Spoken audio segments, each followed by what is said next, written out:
Hello दोस्त, कैसे हो आप लोग? अच्छे हो गए। टेक्निकल विरोधी चैनल में आपका स्वागत है। पेज को फॉलो, लाइक और सब्सक्राइब करते रहें। वीडियो शुरू करते हैं। दोस्तों, आज के विषय में मैं कहना चाहता हूँ श्री नरेंद्र मोदी के बारे में। दोस्तों, हमेशा अक्सर इस चीज़ को नोट किया है और लोग हमेशा आज के समय के हिसाब से इतने परेशानी हालात में जी रहे हैं, मगर ये सरकार कहीं ना कहीं इतनी लापरवाही का सामना कर रही है कि जिसका अंदाज़ा लगाना बहुत ही ज़्यादा मुश्किल है। आप देख रहे होंगे पूरे देश में, हमारे देश की जो जनसंख्या है उसमें 75% जनसंख्या इतनी गरीब हालात से अपना टाइम काट रही है, जिसका अंदाज़ा और अनुभव लगाना बहुत ही ज़्यादा मुश्किल है। मगर ये अपने सवालों में एक ही सवाल को दौड़ाता है देश का प्रधानमंत्री, कि हम इस तरीके की योजना दे रहा है, हम इस तरीके का लाभ दे रहा है, हम इस तरीके का फ़ायदा दे रहा है। तो दोस्तों, किसी भी हाल से आ जाओ, कैसे भी आ जाओ, आपको फ़ायदा मिल रहा है ये मैं नहीं कह सकता, क्योंकि मिल रहा है। मगर दोस्तों, आप इस चीज़ को नोट करो, हर चीज़ के अंदर किसी भी सूरत से, क्योंकि मैं हमेशा अंदाज़ा लगाता हूँ अब से 50 साल आगे का, चाहे भले से हमारा देश 50 साल पीछे हो अमेरिका रूस से, मगर मैं हमेशा 50 साल आगे का आंकड़ा लगाते हुए चलता हूँ। जो आज के समय के हिसाब से महंगाई की स्थिति है, जो लोग एक महीने के अंदर 20 दिन 15 दिन काम कर रहा है, जिसमें दुख तकलीफ के सामने करते हैं, तरह तरह के खर्चे झेलते हैं, घर की हर चीज़ मोल की है, यहाँ तक कि किराए पर रह रहा है। तो दोस्तों, किसी भी सूरत से आ जाओ, ये सरकार हमेशा गरीब आदमी को पीछे पहुंचाने में लगी हुई है और अमीर आदमी को आगे पहुंचाने में लगी हुई है। इस सरकार का जो लक्ष्य है वो यही लक्ष्य है कि कमज़ोर आदमी कमज़ोर ही रहे। हमेशा आप एक चीज़ को नज़रअंदाजा करते हैं कि आप जब इलेक्शनों का समय आता है तो ये 3 महीने आपके आगे हाथ जोड़ के आप लोगों से ये वोट मांगते हैं, मगर ये अपने आप को ये भूल जाते हैं कि आज हम किसी बदौलत बैठे हैं तो पब्लिक की बदौलत बैठे हैं, मगर पब्लिक को ही गुमराह करने में लगे हुए हैं, किसी भी हाल से पब्लिक को हानि पहुंचाने में लगे हुए हैं। आज के समय के हिसाब से पब्लिक इतनी ज़्यादा परेशान है जिसका अंदाज़ा लगाना बहुत ही ज़्यादा मुश्किल है।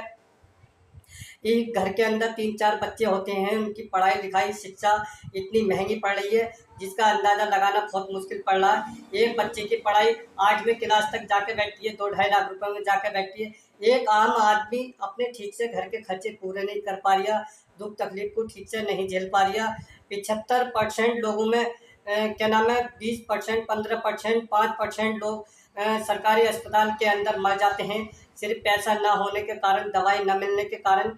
क्योंकि उन लोगों को कहीं भी पहुंच जाओ, किसी भी सूरत से पहुंच जाओ, कमज़ोर लाचार आदमी को किसी भी विभाग कैटेगरी में पहुंच जाओ और 100% नहीं 100% सरकारी विभाग में परेशानी के अलावा दूसरा कोई काम नहीं है। काम होता है तो चालाक और चतुर आदमी का होता है और उस व्यक्ति का होता है जो पैसे कमीशन के देवे। क्योंकि कमज़ोर और लाचार आदमी तो हमेशा भीड़ में खड़े खड़े परेशान होकर के थक के वो मर ही जाता है, क्योंकि उसे ना तो ठीक से दवाई गोली मिल पाती, ना ठीक से इलाज हो पाता। तो दोस्तों, कहीं भी किसी भी प्रकार से आ जाओ, सारे मुद्दे आन के खड़े होते हैं महंगाई पे। तो देश की सरकार ने इस बारे में बिल्कुल सोचा नहीं। आपने देखा होगा 2010 में 26,000 रुपये तोला सोना था, 25,000 रुपये तोला सोना था। 65,000 रुपये को इस व्यक्ति की वजह से आज 65,000 रुपये 70,000 रुपये को सोना बिक रहा है। तो एक बात मेरी समझ में नहीं आई, अगर 65,000 70,000 रुपये को सोना हुआ तो वो लॉकडाउन के समय पर हुआ था। मगर माने कि दुनिया की 75% जो चाइना से आने वाले सामान हैं वो लॉकडाउन के समय पे महंगे हुए थे, मगर आज वो बहुत सस्ते हो गए हैं। तो इसी ज़रिए से सोने का रेट भी वहीं आना चाहिए था 30-32 हज़ार रुपये के रेट में। मगर किसी भी सूरत से, हर सूरत से सिर्फ टैक्स टैक्स टैक्स टैक्स लूट खसोट के अलावा दूसरा काम नहीं कर रही है सरकार। हमेशा आम आदमी को किसी भी सूरत से पीसने में लगी हुई है। एक व्यक्ति अगर घर का सदस्य अगर बच्चों की शादी करने के लिए जाता है तो उसे कम से कम 4 से 5 लाख रुपए खर्च करने पड़ते हैं, मगर जो मीडियम क्लास के छोटे क्लास के लोग आते हैं उनके लिए 5 लाख रुपए 5 करोड़ रुपए के बराबर होते हैं। तो हालात इस हालात पे नज़र आते हैं कि आने वाले 10 साल 15 साल 20 सालों के बीच में इस तरीके की हालात माहौल देखने को मिलेगा कि बच्चे पैदा तो लोग बार करेंगे, मगर उनसे बड़ा करने की भी उम्मीद रखेंगे और बड़े हो जाएंगे तो सिर्फ उनसे यही सलाह रहेगी कि जाओ बेटे अपनी मर्जी से अपनी पसंदीदा लड़की पटाओ और शादी करके ले आओ। क्योंकि इस सरकार की वजह से इतना कमज़ोर इतना लाचार हो जाएगा कि हमारे देश का नागरिक क्योंकि आज इतना लाचार है तो 20 साल बाद 30 साल बाद कितना लाचार हो जाएगा। तो दोस्तों किसी भी हाल से कमज़ोर आदमी हमेशा पिसने में लगा हुआ है। ये सवाल कोई मामूली सा सवाल नहीं है जो मैंने किया है, क्योंकि मैं हमेशा 50 साल आगे की सोचते चलता हूँ और हमारा देश भले से अमेरिका और रूस से 50 साल पीछे चल रहा हो। तो दोस्तों मैं हमेशा इसी चीज़ का अंदाज़ा लगाऊँ, जो महंगाई आज के समय के हिसाब से 900 रुपये, 1200 रुपये, 1100 रुपये का सिलेंडर दिख रहा है, ये मेरे हिसाब से 50 साल के बाद में ये रेट होना चाहिए था। जो खाने की दाल सब्जी वगैरह है वो किसानों के हिसाब से तो सही है, महंगी बिक रही है, मगर किसानों के हिसाब से भी कुछ भी महंगी नहीं बिक रही। क्यों महंगी नहीं बिक रही? क्यों आप जानते हो कि एक यूरिया खाद का कट्टा जो 200, 250, 260 रुपये का मिलता था, आज उसकी कीमत 1000, 1100, 1200 रुपये की है। जो 12-32 का कट्टा 600, 700 रुपये का मिलता था, आज उसकी कीमत 1600, 1700 रुपये है। जो दवाई की शीशी 100, 150, 50, 100 रुपये की मिल जाती, आज उस दवाई की कीमत 4,500, 5,000, 4,500, 2,000, 2,100, 1,700 रुपये की दवाई है जो फसल के ऊपर लगाते हैं।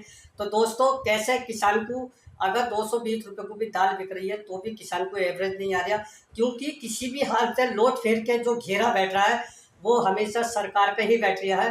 क्योंकि जो सरकार को चलाने वाले बैठे हैं इस टाइम, सिर्फ 2 ही चीज़ों पर ध्यान है, तीसरी किसी चीज़ पे ध्यान नहीं है। फलाना टैक्स, ढिमाका टैक्स, इनकम टैक्स, ढिमाका टैक्स, राम जय श्री राम, जय हनुमान, जय बलवान। तो दोस्तों इस सरकार के सिर्फ 2 ही माध्यम है, तीसरा कोई माध्यम नहीं है।